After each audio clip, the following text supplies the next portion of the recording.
Hey everybody, KC here.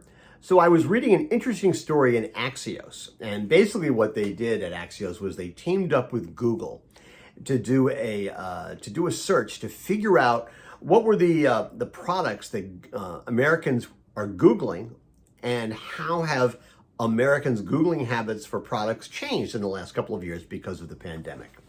And this is sort of interesting, right? Because one of the things you want to figure out is, as people's priorities have changed, their shopping habits have changed, their interests have changed or evolved over the last couple of years of the pandemic, which of those changes are going to be long-term and which ones are going to be short-term, right? And it's sort of interesting, because one of the points they make in the story is that people had to stock up during the pandemic, and they were working at home, and stock up on things like computer accessories, fax machines.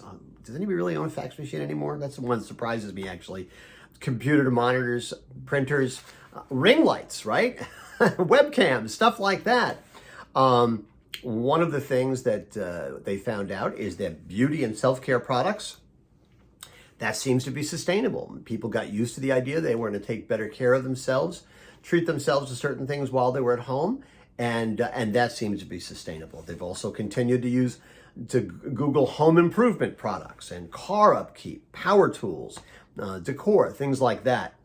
There was interest in things like roller skating and disc golf and card games, and that seems to be sticking, as well as people Googling things like tequila, spirits, liquor. All of those things seem to fit into the new normal, sustainable normal category. Stuff that has not stuck, and this is probably no surprise, toilet paper. People were at the beginning of the pandemic were Googling toilet paper a lot just to figure out where to get it. And thank goodness that one has sort of subsided. The other interesting thing was bleach. And there seemed to be a lot of people Googling bleach and asking specific questions like, if I inject bleach into my veins, will that help me fight COVID? Well, the answer to that was always no. And thank goodness that particular search has sustained. But listen, and there's everyday products that were everyday searches before the pandemic, and they continue to be things that people ask questions about. Like they ask about eggs, they ask about dog food, they ask about coffee, they ask about salt, things like that.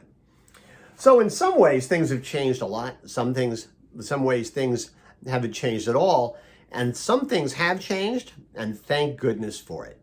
Anyway, that's what's on my mind this morning, and as always, I want to hear what's on your mind.